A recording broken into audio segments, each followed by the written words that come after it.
ক্লাসে আমরা দেখতেছিলাম জাভার কিছু প্ল্যাটফর্ম দেখতেছিলাম ফার্স্টে, যে জাভার কিছু আমাদের প্ল্যাটফর্ম ছিল, কি কি ছিল চারটা, না দেখে বলো। Standard, enterprise, micro, FX. একটা মনে আছে, বাকিদের মনে নাই? সুযোগ কই দিই উনি বলতে পারলাম, আপনি বলতে পারলেন না। একটু স্লো যাচ্ছে। আচ্ছা দেখেন, এই চারটা হচ্ছে আমাদের এডিশন ছিল। এর মধ্যে আমরা বলছিলাম স্ট্যান্ডার্ডটা ইউজ করব, আর কোম্পানিজ গুলোতে হচ্ছে এন্টারপ্রাইজ গুলো ইউজ করা হয়। তো এক একটা এক এক রকমের ভ্যারিয়েন্ট আছে, যখন ইউজ করব তখন বুঝতে পারবে। সো এই সবগুলো প্ল্যাটফর্মে একটা জাভা ভার্চুয়াল মেশিন হচ্ছে ইনস্টল থাকে। এই মেশিনটা যদি ইনস্টল বা এই এনভায়রনমেন্টটা যদি ইনস্টল না থাকে, তাহলে হচ্ছে আমাদের যে কোডিং গুলো আছে, কোডিং গুলো কনভার্ট হয়ে বাইট করে কনভার্ট হয়ে তারপর হচ্ছে আমাদের মেশিনে যায়। সো ওই বাইট করে কনভার্সনটা পসিবল হয় না যদি আমাদের ভার্চুয়াল মেশিনটা হচ্ছে ইনস্টল না থাকে। এটা হচ্ছে আমরা লাস্ট মনে দেখতেছিলাম যে এখানে the execution of bytecode by the JVM is the easiest way to create truly portable programs. So bytecode যদি থাকে, সরি JVM যদি থাকে, তাহলে ইজিলি আমি বাইটকোডে হচ্ছে কনভার্ট করে এক্সিকিউশনটা কমপ্লিট করতে পারি। আদারওয়াইজ কিন্তু এটা কমপ্লিট করা পসিবল না। সেই জন্য এই জাভা ভার্চুয়াল মেশিনটা আমাদের থাকা হচ্ছে ম্যান্ডেটরি। সো আপনারা যখন এক্লিপসে কাজ করতে যাবেন, তখন দেখবেন যে JVM এর ফার্স্টে যখন আমরা একটা প্রোগ্রাম খুলি, ফাইল যখন স্টার্ট করি প্রজেক্ট, তখন কি আমরা একটা JRE নামে কিছু একটা দেখি না, JRE 18 বাই লো। সো ওইটাই হচ্ছে একটা এনভায়রনমেন্ট। সো ওইটা হচ্ছে JVM ভার্চুয়াল মেশিনের কতগুলো ভার্সন আছে, কোন ভার্সনটা আমরা ইউজ করব। সো আমরা এখানে হয়তো এখন 19টা ইউজ করি, 19 আর 18টা ইউজ করি। 20টা হচ্ছে একটু আপডেটেড, 20 এর মধ্যে কিছু ফাংশনস এখনো ওরা হচ্ছে ইয়েতে আছে, রিসার্চ বেজে আছে, মানে বেটা ভার্সনে আছে। সো অনেক কিছু কাজ করে না। সো আমরা হচ্ছে আমরা যে প্রজেক্টটা করব ওইটার বেসিসের উপরে যে JVM-টা দরকার ওইটা হচ্ছে ইউজ করব। আচ্ছা, এখন JVM এর মধ্যে কিছু জিনিস আছে, সেটা হচ্ছে 1 বাই 1 আসি JVM জিনিসটা কি। ওকে, a virtual machine is a software that is capable of executing Java bytecode. So যেটা অলরেডি বলছিলাম যে আপনার যে বাইটকোডটা আপনি লিখবেন সেটাকে সে হচ্ছে এক্সিকিউট করতে পারে, অর্থাৎ কনভার্ট করে আমাদের হচ্ছে আউটপুট রেজাল্টটা নিয়ে আসতে পারে। Code for the JVM is stored in .class or .jar. So এখানে দুইটা জিনিসে হচ্ছে স্টোর থাকে, একটা হচ্ছে .class, যেটা হচ্ছে ওই যে আমরা ক্লাস ক্রিয়েট করি না, তখন হচ্ছে .class একটা ফাইল ক্রিয়েট হয়, আর আরেকটা হচ্ছে .jar। jar-টা আমরা হচ্ছে লাস্টে দেখবো, যখন হচ্ছে যে গ্রাফিক্যাল ইন্টারফেস করব। আমি এটা মনে হয় লাস্ট ক্লাসে বলতেছিলাম যে একটা jar ফাইল করলে যে কোনো জায়গায় এটা রান করা যায়। সো ওই ফাইলটা হচ্ছে .jar হিসেবে কনভার্ট হয়ে যায় যখন আমরা GUI ইউজ করি, গ্রাফিক্যাল ইউজার ইন্টারফেস। ওইটা ইউজ করে কিছু ডিজাইন করি, কিছু কোডিং করি, দুটো যখন কম্বাইন করে একটা ফাইল লাস্টে কনভার্ট করি, এটা হচ্ছে .jar এ থাকে। ওই টাইমে হয়তো আমরা এই jar ফাইলটা ক্রিয়েট করা শিখব। এখন জাস্ট আমরা .class-টা কিছু জানি, each of file contains at most one public class. এটা অলরেডি মনে হয় লাস্ট ক্লাসে বলছিলাম, লাস্ট ক্লাস বা এর আগে ক্লাসে, যে আমরা একটা ফাইলে একটাই পাবলিক ক্লাস ইউজ করতে পারবো। এখন পাবলিক ক্লাস কি ওটা পরবর্তীতে আসবে, যখন আমরা এক্সেস মডিফাই করব তখন আমরা বিভিন্ন ভ্যারাইটিস করব এই ক্লাসগুলো। বাট ধরে নেন যে একটা পাবলিক ক্লাস ইউজ করতে পারে। পাবলিক মানে কি সবাই ইউজ করতে পারবে এরকম, বা যে কোনো জায়গায় ইউজ করা যায় এরকম ক্লাসটা। প্রাইভেট করা যায়?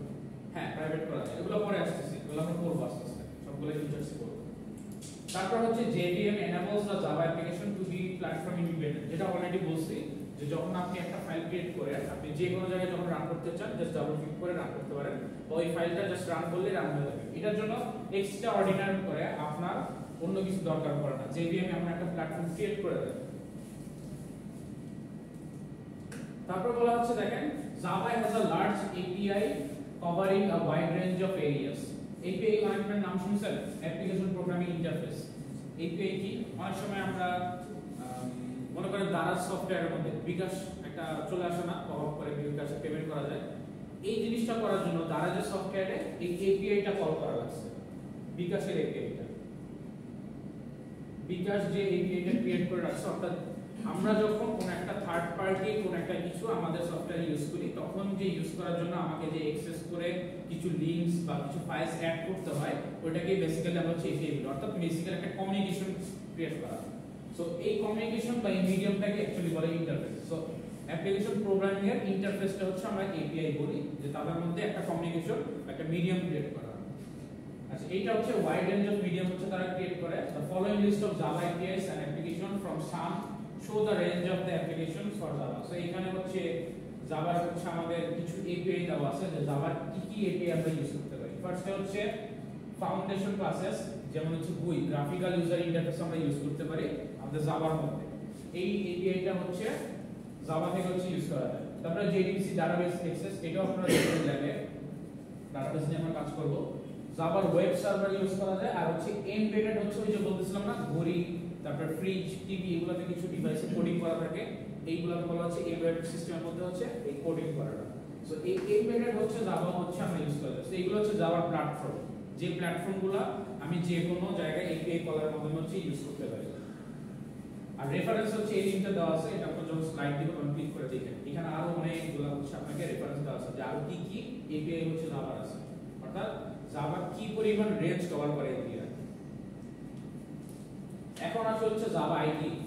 আইডি ফুল ফর্ম কি বলছিলাম? Integrated development environment. হ্যাঁ, exactly. So integrated development environment, এটা হচ্ছে জাভা আইডি, যেটা হচ্ছে আমরা কি এক্লিপস হচ্ছে একটা জাভা আইডি। এই আইডির মধ্যে হচ্ছে আমরা কাজ করব। আইডি মানে কি? যেখানে আমরা ডেভেলপমেন্ট করি, যে এনভায়রনমেন্টটা, ওই এনভায়রনমেন্টটাকে বলতেছি। সো দেখেন, creating, compiling, debugging and execution for this 4 step JDK is not user friendly. JDK হচ্ছে ওই যে বলতেছেন জাভা ভার্চুয়াল মেশিন, তখন জাভা ভার্চুয়াল কিট নামে হচ্ছে একটা জিনিস নিয়ে কাজ করতে হয়। এটা হচ্ছে অনেক আগে করতে হয় JDK এর মধ্যে। JDK দেখতে অনেকটা আপনারা ওই যে কনসোল দেখছেন না, সি প্রোগ্রামিং এর কনসোলের মতো দেখতে। সো এখানে হচ্ছে জাভা কোডিংগুলো করা হয়, বাট এইটা কি? এটা হচ্ছে ইউজার ফ্রেন্ডলি না। এই জন্যই আমরা এই JDK থেকে শিফট হয়ে এই আইডি তে চলে আসছি। আইডি হচ্ছে কি আমাকে একটা সুন্দর ইন্টারফেস দেয়, ফাইল ক্রিয়েট করার কিছু অপশন দেয়, তারপর হচ্ছে কোডিং করার কিছু লাইনস ইন্ডেন্টেশন গুলো ঠিক থাকে, সো আমি সহজে ইজিলি করতে পারি। আচ্ছা, প্রিভিয়াসলি আমরা যখন সি প্রোগ্রামিং করতাম, ওইটাও কিন্তু হচ্ছে আমরা এরকম এই কনসোল বা হচ্ছে কমান্ড প্রম্পট বলি, কমান্ড প্রম্পটের মতো দেখতে, কমান্ড প্রম্পট এইরকম যে দেখতে, অর্থাৎ ব্ল্যাক স্ক্রিন, শুধুমাত্র ব্ল্যাক স্ক্রিন আর কিছু নাই। এগুলোর মধ্যে দিয়ে কিন্তু আমরা কোডগুলো করতাম। সি প্রোগ্রামিং করা হতো, জাভাও করা হতো, পাইথন আমরা যখন পরে শিখবো পাইথনও হচ্ছে করা হতো এইরকম ভাবে। বাট পরবর্তীতে আমরা কি করলাম, এই আইডি তে হচ্ছে শিফট হলাম। কারণ কি? আমরা ওইখানে যখন করতে যাইতাম এটা ইউজার ফ্রেন্ডলি ছিল না। এটা দেখেন না ব্ল্যাক স্ক্রিন, লাইনটা ঠিকমতো লিখছে কিনা বোঝা যাচ্ছে না, তারপর হচ্ছে লাইনের ইন্ডেন্টেশন বুঝেন, গ্যাপিং, অর্থাৎ এই ব্র্যাকেট আর এই ব্র্যাকেট সেম জায়গায় আছে কিনা, এটা হচ্ছে ইন্ডেন্টেশন। এই যে কতটুকু গ্যাপে আছে, এটাকে বলা হচ্ছে ইন্ডেন্টেশন। এই ইন্ডেন্টেশনটা ঠিক আছে কিনা, অর্থাৎ ইফ লেখছে এখানে, ইফ এর ব্র্যাকেট দিয়ে একটা ব্র্যাকেট দেবে, এটা কি এইটা মিল করতেছে না কোনটা মিল করতেছে, এটা কি আমাদের প্রবলেম হয় না? যখন আমরা ব্ল্যাক স্ক্রিনে সবগুলো একসাথে দেখবো হয়তো হিজিবিজি হয়ে যাবে। এই জন্য আমরা আইডি তে শিফট করতেছিলাম যাতে ইউজার ফ্রেন্ডলি, সহজে আমরা খুব কম টাইমে কোডিংগুলো করতে পারি। আচ্ছা, এখন আসলে যে কিছু আইডি এর নাম অলরেডি হচ্ছে এক্লিপস এর নাম আমরা জানি, ল্যাবে দেখে আসছি। আর এখানে হচ্ছে নেটবিলস হচ্ছে আরেকটা, যেটা আমি নিজে ইউজ করছিলাম। মানে আমি যখন জাভা শিখছি তখন আমি নেটবিলস এ শিখছি, তখন আমি এক্লিপস এ শিখি নাই।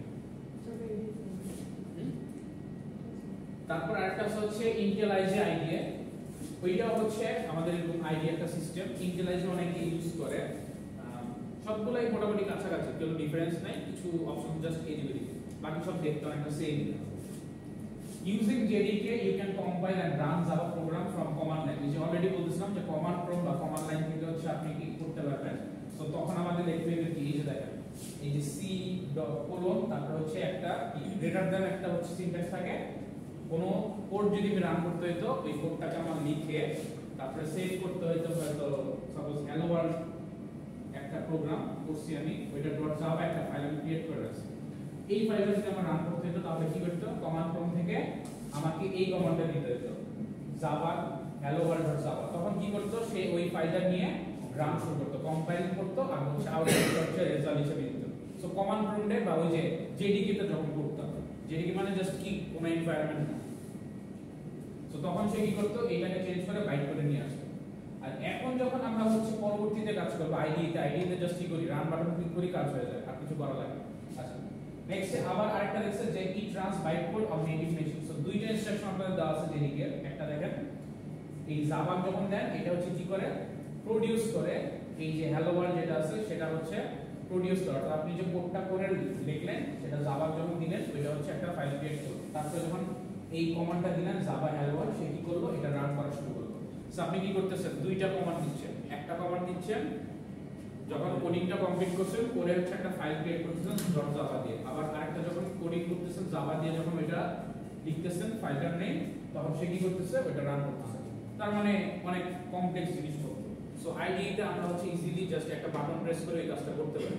দুইটা লাইন লেখা লাগতো, এই দুইটা লাইনের কাজ জাস্ট সো এগুলো হচ্ছে আমাদের অ্যাডভান্টেজ। ওকে, এখন আমরা ফার্স্ট একটা হ্যালো ওয়ার্ল্ডের এক্সাম্পল দেখতেছিলাম যে জাভা যদি আমরা নরমালি একটা কোড করি, অলরেডি হচ্ছে আমরা মনে দেখে আসছি, তাও যারা হচ্ছে পান নাই একটু দেখেন। ফার্স্ট আমরা হচ্ছে লিখতে হয় কি পাবলিক, আমাদের ওই যে ক্লাস আর অবজেক্টে বলেছিলাম আমাদের প্রতিটা ফাইলে ম্যাক্সিমাম একটা পাবলিক ক্লাস থাকতে পারে।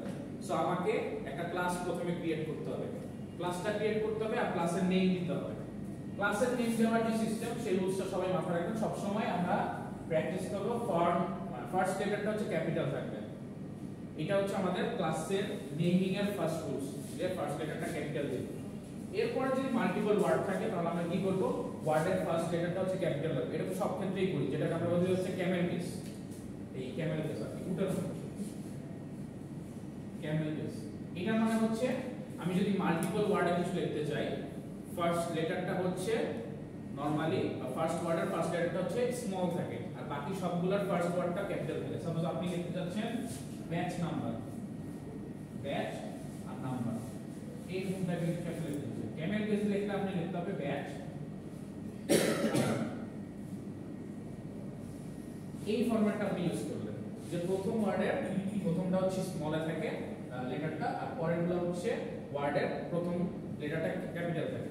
বাট শুধুমাত্র ক্লাসের ক্ষেত্রে আমরা হচ্ছে এই প্রথমটাও হচ্ছে ক্যাপিটালে লিখি। সো আমার ক্লাসের নাম যদি ব্যাচ হয় তখন আমরা প্রথমটাও হচ্ছে ক্যাপিটালে লিখি আর বাকিটা ওই ক্যামেল কেসের ফরম্যাটে ইউজ করতে থাকি। তো এটা শুধুমাত্র ক্লাসের ক্ষেত্রে। আচ্ছা, এইটা তো সবাই বুঝতে পারে মোটামুটি, যে একটা ক্লাস ক্রিয়েট করা হয়েছে যেটা নাম দেওয়া হয়েছে হ্যালো ওয়ার্ল্ড এক্সাম্পল। এর মধ্যে হচ্ছে একটা মেইন মেথড লেখা হচ্ছে, মেইন মেথড কি public static void main. So এটা কি মিন্স করে আমাদের ওই যে মেইন যে মেথড করতে হবে, এখন কিন্তু আমাদের ফাংশন নাই, সো মেথডস। সো আমাদের সি তে যেমন ফাংশন লেখা লাগতো ইন্ট মেইন বা ভয়েড মেইন, এরকম ভাবে হচ্ছে পাবলিক স্ট্যাটিক করা লাগে। কারণ হচ্ছে এই যে মেইন মেথডটা এটা সবসময় পাবলিকলি থাকবে আর স্ট্যাটিক কি এটার মধ্যে যা লিখবো এটা ফুললি রান হবে, রানের মাঝখানে কোনো চেঞ্জেস হবে না, অর্থাৎ ডাইনামিক হবে না। ডাইনামিক কি রানিং এর মাঝখানে চেঞ্জ হয়, বাট যখন স্ট্যাটিক থাকে ওটা হচ্ছে একটা ফিক্স থাকে, কখনো চেঞ্জ হয় না রানিং এর মাঝখানে। স্যার একটা তো প্যাকেজ হবে, প্যাকেজ প্যাকেজটা আমাদের এই কোডের মধ্যে লিখি না, প্যাকেজ হচ্ছে আমরা যখন প্রজেক্ট ক্রিয়েট করি তখন একটা ক্রিয়েট করে ফেলি। সো আমরা জাস্ট ক্লাসের থেকে যে কাজটা কোডিং এ দেখি, আর যখন আপনি ল্যাবে করবেন তখন আপনাকে প্রজেক্ট খুলতে হবে প্রথমে, প্রজেক্টের পরে প্যাকেজ, প্যাকেজের পরে গিয়ে ক্লাস খুলতে পারবেন। আমরা হচ্ছে ক্লাস খোলার পরের কাজটুকু জাস্ট কোডিংটা দেখতেছি। আর সিস্টেম আউট ডট প্রিন্টলন এটা তো জানেন, প্রিন্ট করার জন্য কি করে, সিস্টেম থেকে কিছু একটা আউট করব, তারপরে প্রিন্ট করার জন্য এলএন দিলেন, নিউ লাইন প্রিন্ট হবে, প্রিন্ট হওয়ার পরে আর যদি এলএন না দিই তাহলে জাস্ট সিঙ্গেল লাইন যেটা আছে ওইটাই প্রিন্ট হবে।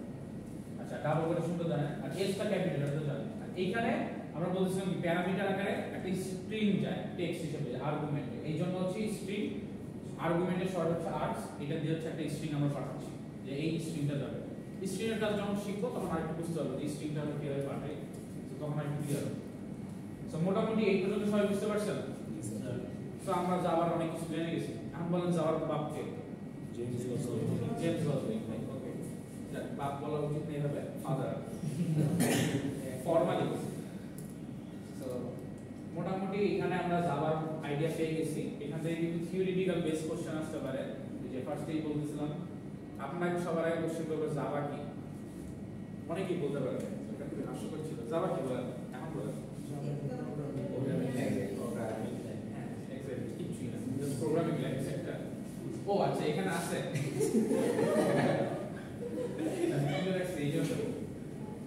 ওকে, ঠিক আছে, আমরা হচ্ছে নেক্সট স্লাইডে যাই একটু। এটা হচ্ছে জাভার আরেকটু বেশি শিখবো আমরা এরপরে। এইখানে আমরা ফার্স্টে কি দেখব, নেমিং কনভেনশনস। এই যে এতক্ষণ বলতেছিলাম না যে ক্লাস কিভাবে দিতে হয়, তারপর ভ্যারিয়েবলস এর নাম কি কিভাবে দিতে হয়, এইটার কিছু রুলস আছে, এগুলো হচ্ছে আমরা ওয়ান বাই ওয়ান দেখি। সো ফার্স্টে দেখি, একদম ফার্স্ট যে রুলসটা হচ্ছে নেমিং কনভেনশনের all Java source file should end with .java। তার মানে যতগুলো ফাইল আপনি ক্রিয়েট করবেন আপনার প্রজেক্টে, সবগুলো ফাইল লাস্টে .java দিয়ে হচ্ছে শেষ হবে। ফাইলটা আপনি কিন্তু ক্লাসের কথা বলছেন, ক্লাস কিন্তু .class দিয়ে হচ্ছে শেষ হয়, আর ফাইল হচ্ছে .java দিয়ে সেভ হবে।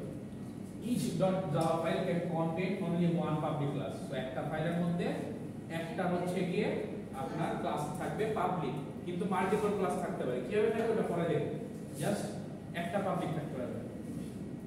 The name of the file should be the name of the public class class.java। এটা মনে অলরেডি দেখাইছিলাম লেখা না, যে আপনার যে ক্লাসের নামটা থাকবে জাভা ডট জাভা যে ফাইলটা ওই নামটা হচ্ছে সেম ডট জাভা যে নামটা হয় ক্লাসে সেম। ওই যে প্রজেক্টে যখন আমরা ক্লাস ক্রিয়েট করি তখন আমরা যেই নামটা ক্লাসে দেই ওইটাই কিন্তু ডট জাভা দিয়ে সেভ হয়ে যায় বাই ডিফল্ট।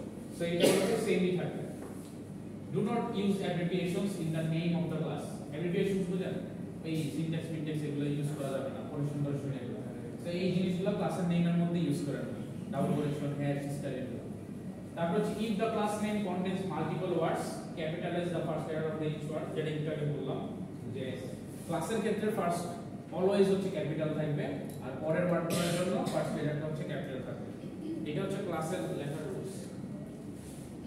দেখেন এখানে एग्जांपल দেওয়া আছে যে আমাদের যদি একটা ক্লাসের নাম হয় হ্যালো ওয়ার্ল্ড তাহলে হ্যালোর এইচ তো ক্যাপিটাল হবে বাই ডিফল্ট, তারপরের ওয়ার্ডটাও হচ্ছে ক্যাপিটাল হবে ফার্স্ট লেটার।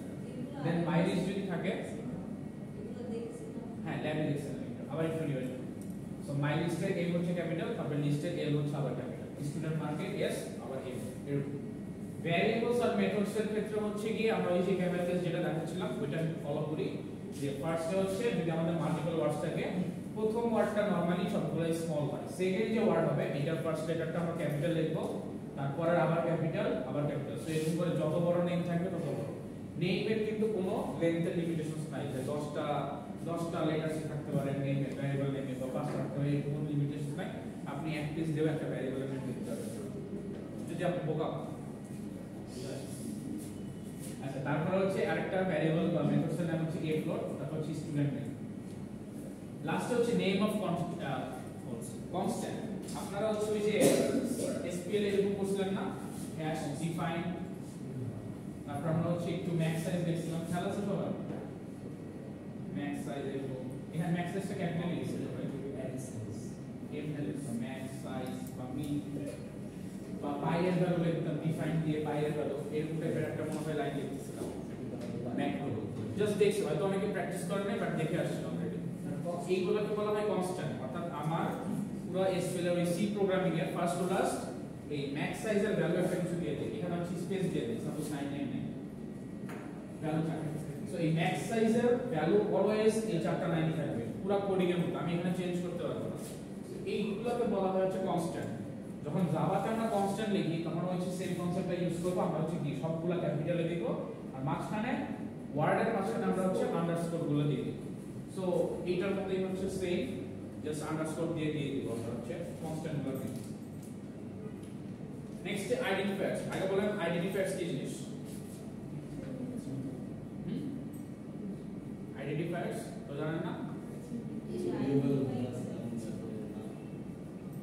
আচ্ছা আচ্ছা জানেন না একজন? আইডেন্টিফায়ার হচ্ছে আমরা এই যে ভ্যারিয়েবলস গুলো নেম দেই আর মেথড গুলো নেম দেই, ওই যে নেমটা দিচ্ছি ওই এক্স্যাক্টলি ওই নেমটাই হচ্ছে আইডেন্টিফায়ার। অর্থাৎ আমরা যেই টাইপের নেম দেই ওই নেমটাকে বলা হয় আইডেন্টিফায়ার। ভ্যারিয়েবল একটা নেম দেই না, সাপোজ ইন্ট a, এই এটাকে বলতেছে আইডেন্টিফায়ার, যেটা দিয়ে হচ্ছে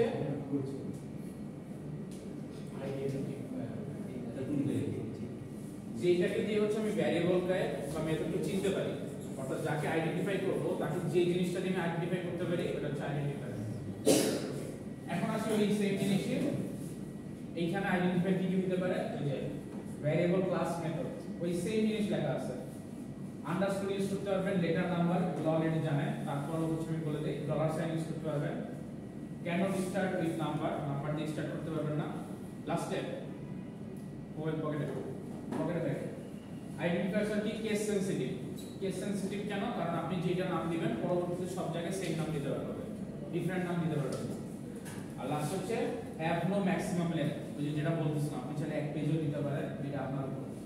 আর can not be a keyword, এইটাও মনে হয় জানেন যে আমি যদি কোনো একটা আইডেন্টিফায়ার লিখি অর্থাৎ ভ্যারিয়েবলের নেম যদি দেই, আমি ইন্ট কিওয়ার্ডস গুলো দিতে পারবো। কিওয়ার্ডস কি? সাপোজ ইন্ট একটা কিওয়ার্ডস, আমি ইন্ট নামে আরেকটা ভ্যারিয়েবল ক্রিয়েট করতে পারবো না। সো এই কিওয়ার্ডস হচ্ছে দেওয়া যাবে না। তারপর আমি দিতে পারবো না ইন্ট ফ্লোট, তারপর হচ্ছে ইন্ট ইফ, এগুলো হচ্ছে একটা কিওয়ার্ড। সো এই কিওয়ার্ডস গুলো আমি কখনোই ইউজ করতে পারবো না নেম হিসেবে বা আইডেন্টিফায়ার হিসেবে। It can contain keywords as part of its name, কিন্তু আমি কিভাবে দিতে পারি? সাপোজ আমি দিতে পারি হচ্ছে এ ফ্লোট, এইভাবে দিতে পারি যে এ ফ্লোট ইউজ করলাম, বা দিতে পারি হচ্ছে বি ইট তো মাঝখানে আমি এভাবে ইউজ করতে পারি, অর্থাৎ কিওয়ার্ডস এর সামনে অথবা পিছনে কিছু থাকতে পারে, একটা পার্ট থাকতে পারে কিওয়ার্ডস, বাট আমাকে ডিরেক্ট কিওয়ার্ড হচ্ছে আমি ইউজ করতে পারবো না। এটা হচ্ছে আচ্ছা। নেক্সট যে জিনিসটা বলা আছে, যখন আমরা ক্লাস ফাইল ইউজ করি, দেখেন এই ক্লাস ফাইলগুলো কি করে, বিভিন্ন টাইপের ভার্চুয়াল মেশিনগুলো ইউজ করে। নরমালি আমরা একটা জাভা যখন ফাইল ইউজ করি, সেটা যখন রান করব তখন সে কিভাবে কাজ করে। সো একদম ফার্স্টে ক্লাস ফাইলটা থাকে, সেটা কি করে, যে অপারেটিং সিস্টেম আছে ওই অপারেটিং সিস্টেমের জন্য করসপন্ডিং একটা ভার্চুয়াল মেশিন ইনস্টল করা লাগে। আমরা যখন যে আইডি ইনস্টল করি তখনই হচ্ছে একটা ভার্চুয়াল মেশিন ইনস্টল হয়ে যায় ব্যাকগ্রাউন্ডে। এটা হচ্ছে আমরা নিজেরা ইনস্টল করি না, এটা বাই ডিফল্ট হয়ে যায়, আমরা জাস্ট দেখি যে ইনস্টলেশন হচ্ছে। তো তখন হচ্ছে সে কি করে, এটাকে কনভার্ট করে এই যে 010 বাইনারিতে নিয়ে আসে লাস্টে। এই ভার্চুয়াল মেশিন করে লিনাক্সের জন্য 01, কারণ কি মেশিন শুধুমাত্র বাইনারি নাম্বার বুঝে, 0 আর 1 বুঝে, আর কিছু বুঝে না। তো ম্যাক ওএসও সেম কাজ করে, হার্ডওয়্যারের জন্য 01 এগুলো নিয়ে আসে। এখন আসি যে যখন আমরা হচ্ছে একটা কোডিং রান করি, কম্পাইল টাইমে কি লাগে বলতে পারেন, কম্পাইল টাইম আর রান টাইম কি? হ্যাঁ, রান হতে সময় লাগে না, অ্যাকচুয়ালি রান হওয়ার টাইমটাকে বলা যায়, পুরোটা রান হয়। আর কম্পাইল হচ্ছে আমার কোডটা যখন সে প্রসেস করে দেখে সবকিছু ঠিকঠাক আছে কিনা, এই কম্পাইল। সো দুইটার মধ্যে ডিফারেন্স আছে, আমরা একটু পরে দেখবো। ফার্স্টে কম্পাইলে কি হয়, একটা সিম্পল আমি প্রোগ্রাম হচ্ছে রান করতেছি, কম্পাইলার কাছে যায়, কম্পাইলার চেঞ্জ করে কি করে, বাইট কোডে হচ্ছে চেঞ্জ করে দিয়ে তারপরে ওটা এক্সিকিউশন কমপ্লিট করে, যেটা অলরেডি আমরা একটু দেখে আসছিলাম। সো এখানে ফার্স্টে অ্যাকচুয়ালি কি হয়, আচ্ছা ওকে, সো এইখানে এইটুকু কম্পাইল টাইম। সো কম্পাইল টাইমে কি করতেছে, কম্পাইলার জাস্ট কোডকে কনভার্ট করে বাইট করে কনভার্ট করতেছে। এটা হচ্ছে কম্পাইল টাইমের কাজ, যে সে সবগুলো চেক করতেছে কম্পাইলার, প্রতিটা লাইন বাই লাইন কোনো সিনট্যাক্স এরর আছে কিনা, কোনো প্রবলেম আছে কিনা। যদি সবকিছু ঠিক থাকে তাহলে সে এটাকে পুরো কোডটাকে কনভার্ট করে বাইট করে নিয়ে আসতেছে। এই জন্য অনেক সময় দেখবেন যে আমাদের লজিক ভুল থাকলেও কম্পাইলার কিন্তু ধরতে পারে না, আমরা কিন্তু ধরতে পারি না, কারণ কম্পাইলার চেক করে কি আমার সিনট্যাক্স ঠিক আছে কিনা বা কোডে কোনো এরর আছে কিনা। বাট লজিক্যালি যদি কোনো ভুল থাকে সে কিন্তু এটা চেক করে না। যেমন আপনি একটা জিনিস দিলেন, if a is equal to 10, এটাকে আমরা এইভাবে চেক করি, ইকুয়াল ইকুয়াল দিয়ে চেক করি না, a equal equal, সিনট্যাক্স কিন্তু ঠিক আছে, সিনট্যাক্স কিন্তু এখানে কোনো প্রবলেম নাই। সো এটার জন্য কম্পাইলার কিন্তু এটাকে এরর করে না, বাট এটা কিন্তু লজিক্যালি এরর, লজিক্যালি এটা কিন্তু প্রবলেম আছে। সো এটার জন্য কম্পাইলার কি করে, যে সিনট্যাক্স গুলো চেক করে দেখে, কম্পাইলার যে প্রসেস ওইটা আর ভালোভাবে করতে পারে, জাস্ট চেক করে দেখে যে সবকিছু ঠিক আছে না, ঠিক করে থাকলে সেটাকে কনভার্ট করে বাইট করে নিয়ে আসে। এটা জাভার ক্ষেত্রে বাইট করে নিয়ে এসে জাস্ট একটা সিম্পল ক্লাসে ক্রিয়েট করে। কম্পাইলার আপডেট করা যায় না, যে লজিক্যাল বলতে চেক কম্পাইলারের কাজই ওটা চেক করা না, কারণ এমন হইতে পারে এই জিনিসটা আপনার কোন একটা জায়গায় লাগতেছে, এরকম হইতেই পারে। আপনার কোডের ক্ষেত্রে এটা লজিক্যালি এরর, কিন্তু হইতে পারে অন্য কারো কোডের ক্ষেত্রে এটা ঠিক আছে। সো এটা ডিপেন্ডস করে আপনার কোডিং এর উপর। সো এই জন্য এই সব জিনিসগুলো আমাদের নিজেদের ম্যানুয়ালি চেক করতে হয়, এগুলো কম্পাইলার কখনো ডিসাইড করে দিতে পারবে না। কারণ a = 10 হয়তো আমি দিয়ে দিলাম যে if a = 10 মানে কি, a এর ভ্যালু কি 10 এ বসানো যাচ্ছে কিনা, যদি বসানো যায় তাহলে হচ্ছে আমি if এর মধ্যে কাজ করব। এটা হচ্ছে এই চেক করে যদি একটা সিঙ্গেল ইকুয়াল থাকে। এখন এমন হইতে পারে a এর ভ্যালু থাকে একটা ক্যারেক্টার, থাকতে পারে না। আমি এখন একটা চেক করতেছি যে a তে যদি আমি 10 বসাই তার মানে ভুল আছে। সো ভুল থাকলে আমি এখানে বলবো suppose system out dot println লিখলাম, আমি এখানে লিখলাম এরর। সো আমার এখানে কিন্তু লজিক্যালি এই কোডটা এখন ঠিক আছে, বাট আপনার কোডে কিন্তু আপনি এটা লেখার মানে লজিক্যালি এরর। সো কম্পাইলার যদি এরর ধরে তাহলে কিন্তু আপনি এই লজিকটা ভালো ইমপ্লিমেন্ট করতে পারবেন না। সো এটা ডিপেন্ডস করতেছে আপনি কি টাইপের লজিক দেন। সো লজিক্যালি এরর কম্পাইলারের কাজ না এই জন্য।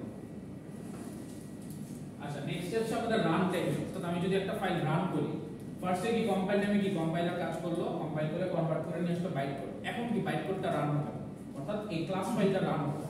রান হওয়ার সময় কি হয় দেখেন, রান হওয়ার সময় কতগুলো স্টেপ আছে। ফার্স্টে এই যে ক্লাস ফাইলটা হচ্ছে বাইট কোড থেকে হলো, ওইটা ক্লাস লোডারে যায়, তারপর ডিকোড বাইট কোডটা হচ্ছে ভেরিফাইড হয়, তারপর হচ্ছে ইন্টারপ্রেটার আছে, এই যে এখানে বলতেছি ইন্টারপ্রেটার কাজ করে রান টাইম আসে, তারপর হার্ডওয়্যারে যায় একটা কনভার্সন হয়। তো ফার্স্ট আমরা দেখি ক্লাস লোডারটা কি জিনিস, একদম ফার্স্ট স্টেপটা। It is the subsystem of Debian that is used to load class file. এই যে ক্লাস ফাইলটা আপনাকে দিয়ে আসলো অলরেডি, যেটা হচ্ছে বাইট কোড থেকে আসলো, এটা জাস্ট লোড করে হচ্ছে ক্লাস লোডার। তার কাজ হচ্ছে এটা, আর কিছু না। এটা হচ্ছে Debian এরই একটা সিস্টেম। নেক্সট হচ্ছে বাইট কোড ভেরিফাই, ওই যে গ্রিন মার্ক করা যেটা, ওইটা কি করে, checks the code fragments for illegal code that can violate access right to objects. So এই যে অবজেক্টের ক্ষেত্রে যদি কোনো কোডে ভুল থাকে কম্পাইলার তো সিনট্যাক্স চেক করবে, বাট কোন একটা সিনট্যাক্স হয়তো কম্পাইলার কাছে ধরা পড়ে না, বাট বাইট কোডের হিসেবে এটা কোন একটা প্রবলেম আছে। অর্থাৎ অবজেক্ট ওরিয়েন্টেড যে আমরা প্রোগ্রামিংটা করি, এই অবজেক্টের ক্ষেত্রে সে কোন একটা কেসে ইললিগাল, সে কোন একটা বলতে পারেন যে কোন একটা কমপ্লেক্স সিচুয়েশন ক্রিয়েট করতেছে, যেটা হচ্ছে আমার নরমাল কোডে থাকার কথা না। সে এই জিনিসটা হচ্ছে ভেরিফাই করে যে বাইট কোডে কোনো প্রবলেম চলে আসছে কিনা, বা কোন একটা এরর কেস আছে কিনা, বা এক্সেপশন আছে কিনা। এগুলো আমরা করব পরে এক্সেপশনগুলো। আর ইন্টারপ্রেটার কি কাজ করে, read the byte code string then execute the instruction. এই যে লাস্টে বাইট কোডটা হচ্ছে সে রিড করে জাস্ট এক্সিকিউশনটা বা ইনস্ট্রাকশনটা হচ্ছে কমপ্লিট করতেছে। এইটুকু কি বুঝা গেছে সবার? সো ইন্টারপ্রেটার কাজ করতেছে, তারপরে রান টাইম কমপ্লিট করে হার্ডওয়্যারে যাচ্ছে, হার্ডওয়্যার জাস্ট হচ্ছে তার সার্কিটারির যে কাজগুলো কমপ্লিট করে আবার হচ্ছে কি সেম ভাবে আমাদের একটা ফিডব্যাক দিচ্ছে।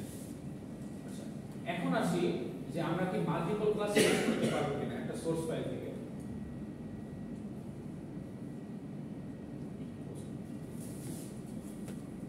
সো এখন আমাদের কাজ হচ্ছে এই যে ফাইলগুলো ক্রিয়েট করলাম, আমাদের সবার কোশ্চেন ছিল যে একটা ফাইলের মধ্যে একটা পাবলিক ক্লাস পেতে পারে, বাট আমরা কি মাল্টিপল ক্লাস ক্রিয়েট করতে পারি? অ্যানসার হচ্ছে ইয়েস, করতে পারি একটা ফাইলের মধ্যে, বাট পাবলিক ক্লাস একটাই থাকে, বাকিগুলো অন্য ওয়েতে থাকে বা অন্য ভাবে থাকে। তো আমরা এখানে কি করতে পারি, তিনটা ক্লাস ইউজ করতে পারি একটা ফাইলে, ক্লাস a b c। আর এইটাকে কম্পাইলার যখন বাইট করে কনভার্ট করে তখন সে কি করে, a.class নামে একটা ক্লাস ক্রিয়েট করে, b.class নামে ক্রিয়েট করে, c.class নামে ক্রিয়েট করে। তার মানে আমি সবসময় চাইলে মাল্টিপল কোনো একটা আমাদের ক্লাস ক্রিয়েট করতে পারি, ক্লাসে এটা নিয়ে কোনো প্রবলেম নাই। সো এই পর্যন্ত সবাই বুঝতে পারছেন? আর কোনো কোশ্চেন? তাহলে আমরা নেক্সট কি করব? স্যার এইগুলো আপনারা জানেন, ভালো কোশ্চেন। যখন এ বি সি নামে তিনটা ক্লাস করবে, তাহলে তিনটা ক্লাসের বাইট করবে, তাহলে আমার তো ফাইলের কথা একটা না, যে ফাইল একটা কিন্তু ডট ক্লাস তিনটা। অর্থাৎ বাইট কোডের মধ্যে তিনটা ক্লাস গেছে, এবার আপনার পুরোটা কিন্তু একটা ফাইলের মধ্যেই আছে। সো সে তিনটা ক্লাসকে রান করবে, অর্থাৎ তিনটা ক্লাসের যে কোড আছে ভিতরে হইতে পারে এটা একটা ফাইলে তিনটা ক্লাস থাকতে পারে, কোনো সমস্যা নেই। ফাইল একটা, ফাইলের মধ্যে আপনি ক্লাস a দিলেন, a দিয়ে আচ্ছা আমি মুছেই দেখাই।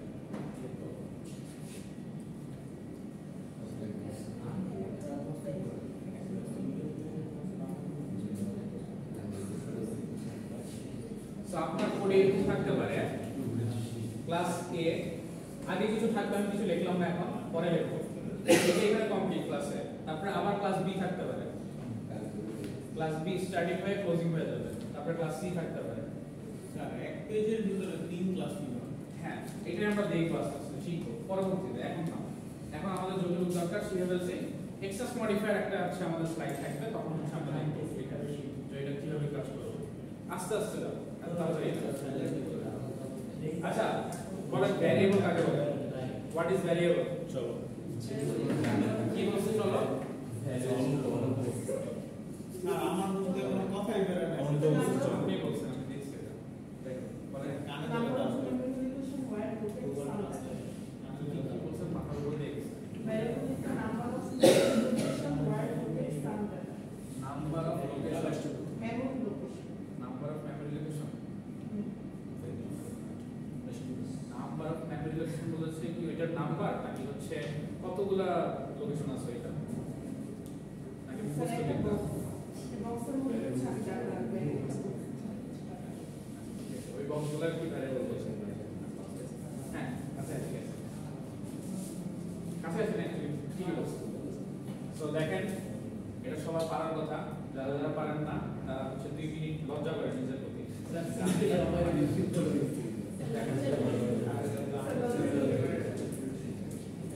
আচ্ছা, a variable is the name of a reserved area allocated in memory. So এটা আমরা জানি, আমরা যেটা বললাম নরমালি সি তে যেটা করে আসছে সেটা লাইনের কথা থাকতে থাকবে না, স্টোরেজ লাইনটা থাকবে, রিস্টোর ডাটা।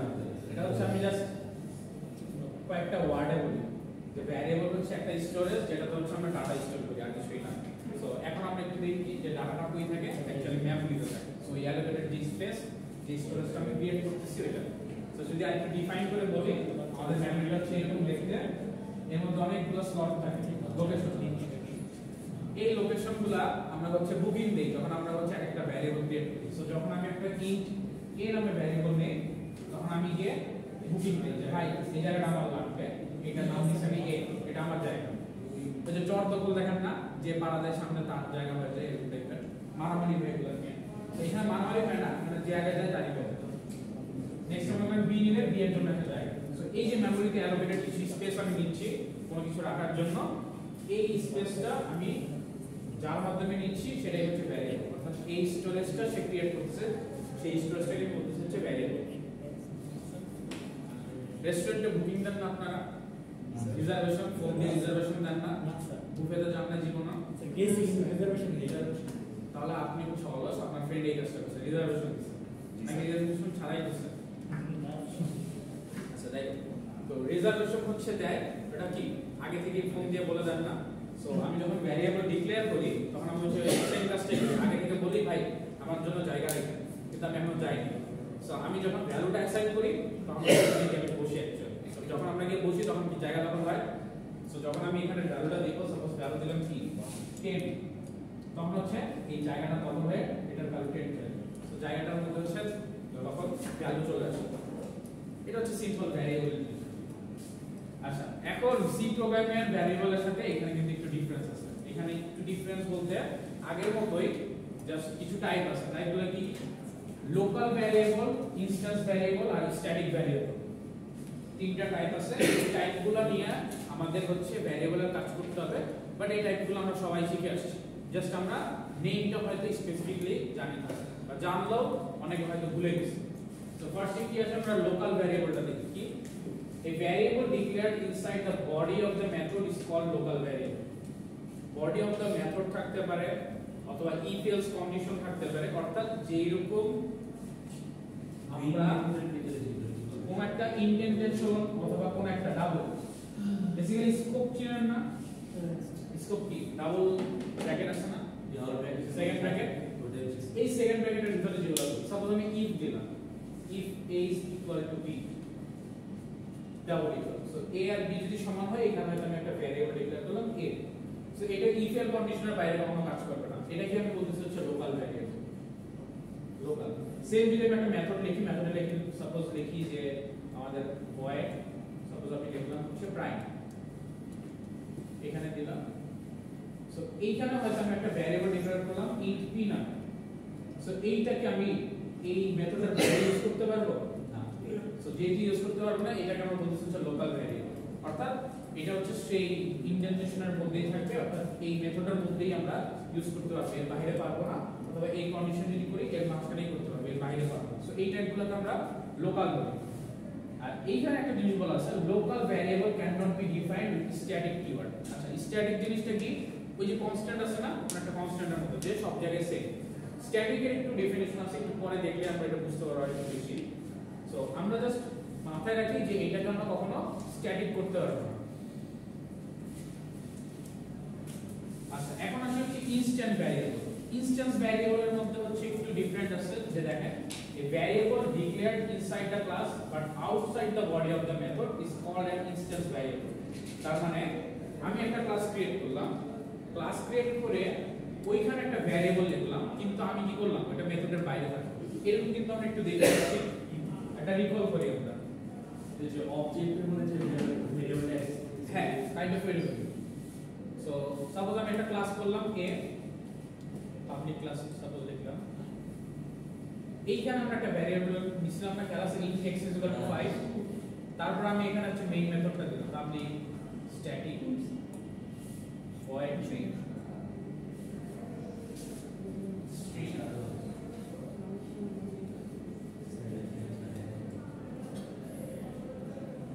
এইখানে হচ্ছে আমি কিছু কোড লিখছি। সো এইখানে যে ভ্যারিয়েবলটা দিলাম এটা কিন্তু কোনো মেথডের মধ্যে নাই, আবার আমার ক্লাসের মধ্যে আছে। সো এই ভ্যারিয়েবলটাকে আমরা বলছি হচ্ছে ইনস্ট্যান্স ভ্যারিয়েবল। সো লোকালটা কি ছিল? আমাদের মেথডের ভিতরে অথবা কোনো স্কোপের ভিতরে, অর্থাৎ সেকেন্ড ব্র্যাকেটের ভিতরে যেগুলো আমি বাইরে ইউজ করতে পারি না। এটা কিন্তু আমরা সিতে জেনে আসছি, সিতে পড়ে আসছি। আর ইনস্ট্যান্সটা কি? এখানে একটু কনসেপ্ট একটু ডিফারেন্ট, যে আমরা ক্লাসের ভিতরে লিখব কিন্তু আমাকে মেথডের বাইরে থাকতে হবে, এটাকে বলা হচ্ছে ইনস্ট্যান্স ভ্যারিয়েবল। আচ্ছা আরেকটা জিনিস বলা আছে, it is called an instance variable because its value is instance specific and is not shared among instances. So instances বলতে বোঝাচ্ছে আপনি যে অবজেক্ট ক্রিয়েট করেন, অবজেক্ট ক্রিয়েট করার মাধ্যমে ডিফারেন্ট টাইপের ভ্যালুগুলো হচ্ছে আপনি এখানে দিয়ে থাকেন। সাপোজ সো একটা ভ্যালুর সাথে আরেকটা শেয়ার করা হয় না। সাপোজ আপনি যদি এইটার একটা অবজেক্ট ক্রিয়েট করেন, আমরা দেখছি যদি মনে থাকে থাকলে না থাকলে সমস্যা নাই। সাপোজ আমাকে যদি একটা অবজেক্ট ক্রিয়েট করতে হয় তাহলে কি লিখতে হবে? ফার্স্টে ক্লাসের নেম, তারপরে হবে সাপোজ ওবিজে, তারপরে এ দিয়ে ডাবল ব্র্যাকেট দিতে হবে। এইখানে একটা অবজেক্ট নিউ ও সরি হ্যাঁ নিউ,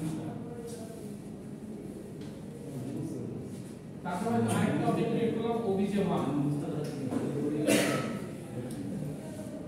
দুইটা হচ্ছে অবজেক্ট ক্রিয়েট করলাম। এই যে অবজেক্ট ক্রিয়েট করলাম এইটার যে একটা স্পেসিফিক একটা ভ্যারিয়েবল অ্যাক্সেস করা যায় না, এটা শুধু অবজেক্ট হতে কিভাবে করি? obj.x দিয়ে করতে পারি না? খেলা আছে একদম ফার্স্টে দেখছিলাম, যদি মনে থাকে থাকলো নয়তো প্রবলেম নাই, কারণ আমরা পরে এগুলো প্র্যাকটিস করব, আবার রিকল করব। তো এটা দিয়ে আমরা x অ্যাক্সেস করতে পারি।